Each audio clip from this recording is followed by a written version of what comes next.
checking back with us on our Whitehorse trip. If you missed the second episode where we did a day trip to Kluane National Park, then click the card at the top right corner of the screen to check it out. The fall colors were beautiful and definitely something you don't want to miss. For this third and final episode in our Whitehorse series, we take you on another day trip to Carcross, home to the world's smallest desert, where we do some super fun ATVing. Then we stop by Tagish Lake for some photos and also explore the historic little town of Carcross. Now, let's roll it!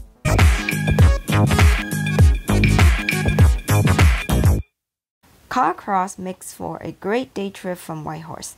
It's only 72 kilometers on Highway 2, also known as Klondike Highway. You get there by taking the Highway 2 turnoff at the Carcross cutoff and head south. Here's a musical montage of all the beautiful sights that you'll see.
There's a great rest stop at Emerald Lake, which is 40 kilometers from Carcross cutoff. The pullover is large and can accommodate a lot of vehicles, but the emerald color tones of the lake is the big draw here. After the rest stop, we continue on to Carcross Desert. We were lucky that our local friend and guide, Romy, has access to some ATVs and quads, so we picked them up before going out to the desert. Alright, so we are loaded up here with our ATVs and side by side. This is my buddy Romy. He's going to take us into the mountains and into the desert. Carcross Desert, right? Carcross Desert. Okay. The world's smallest deserts. World's smallest desert. Real deserts. Real desert. Do you believe that there's actually a desert in Yukon? We're going to show that to you.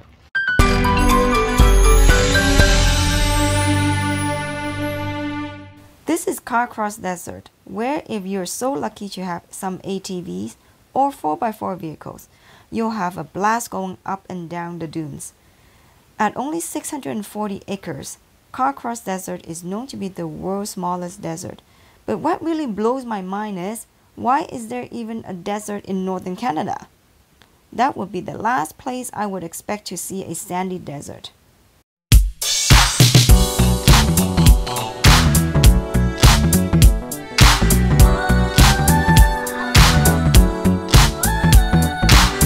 Alright, we're at the Carcross Desert. We are going to go do some ATVing. First, I demoed the ATV.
Is this simply not amazing up here?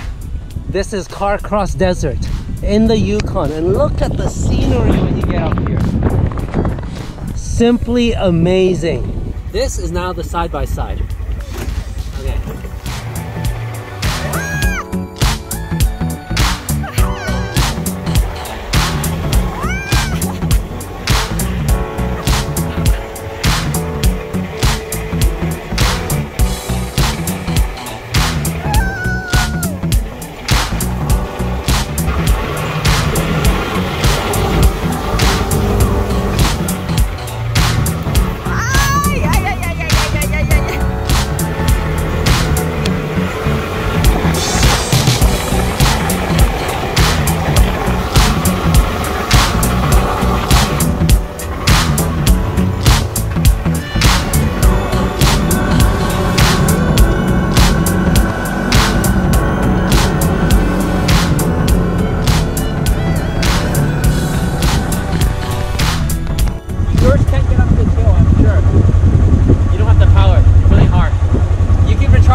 As you continue south on the Klondike Highway, you come to Carcross Town. It was originally known as Caribou Crossing for the large herds of caribou that would cross by the nearby lakes.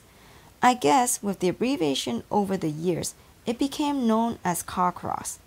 It's a super small town of only 300 people, but when the cruising industry was still going strong, it was a common stop for tourists who would drive from Skagway, Alaska. In the height of the Klondike gold panning days, it became a popular stopping point on the way to Dawson City. One fun fact of his history is that Fred Trump, the grandfather of Donald Trump, with his partner Ernest Levine, opened a restaurant in a tent called the Arctic in 1899. The town is now only a shadow of what it used to be, but it makes for a great photo rest stop along the Klondike Highway. So we just had a lot of fun at this red bridge. If you're in Carcross, you can check it out. It's beautiful photo shots We really lucked out because the sun came out for us. Otherwise, this town's kind of neat, historic, very small. Good for a half an hour break maybe if you take some photos, maybe an hour. If you continue south to Tagish Lake, you'll get a magnificent scenery that will leave you breathless. So this is Tagish Lake, and it's absolutely gorgeous. It actually crosses over to the US border in Alaska, and Skagway is that city over there. One of the main things that we wanted to see when we are in Whitehorse is the northern lights, but the weather did not cooperate with us for the first 2 nights. Finally, on the last night of our stay, the weather cleared up and the northern light was in our part of the hemisphere. When we saw it from the house, we quickly drove to find a dark area of town with no light pollution so that we can capture it better. So we just saw the northern lights come out, so we're now trying to chase it, go to find a dark spot to hopefully take a photo of it. So which place are we going that's 5 minutes away? Like the Miles Canyon. Oh, Mount Canyon. Yeah, okay, that's a good idea. Unfortunately, the camera was not able to pick up any video, but here are some photos that we took with an SLR camera.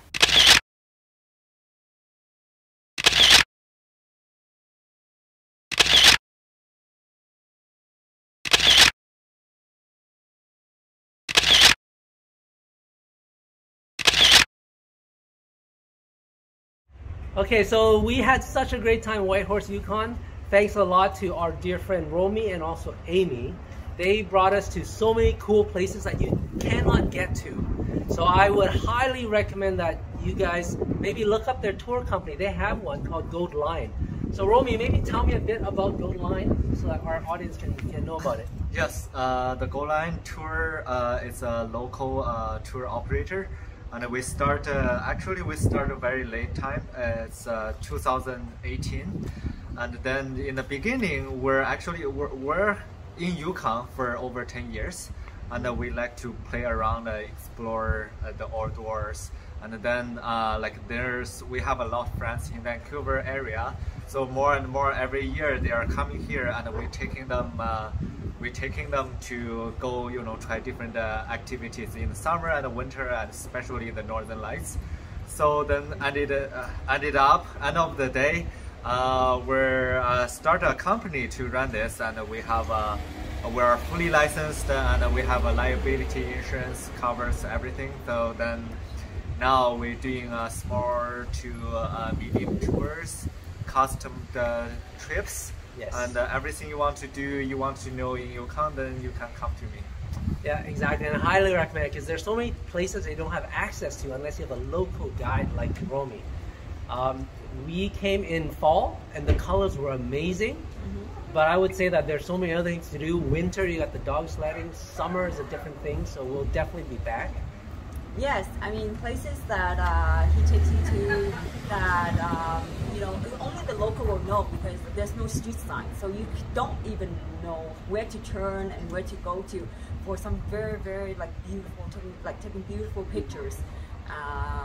So the scenery is just magnificent. It's just incredible.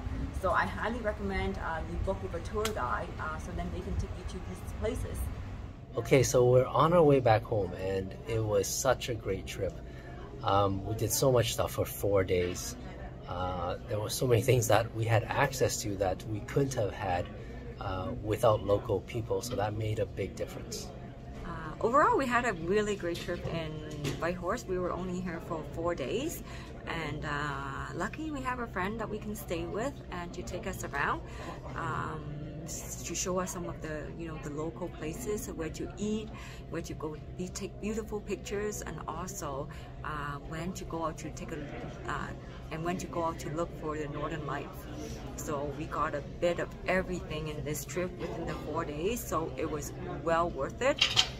Before coming here, kind of thinking, oh, where we, small town, there might be not much to do. Don't know what to do for this, for the 4 days, but it was like overwhelming after we came here that we packed so much in for the 4 days. So yeah, as you can see, what we show you on our trip. Yeah, I'd have to agree with Janie.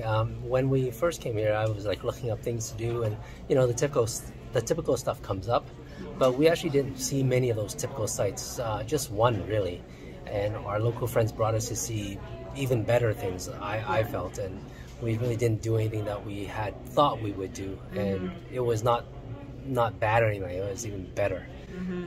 So yeah, overall it was a great trip. But yeah, I hope you guys did like the video, and I hope you'll find it useful. If you do, please consider subscribing to our channel, because we want to bring you more of these travel vlogs, and especially with useful tips. That's so important. So do that and help support our channel. Thank you.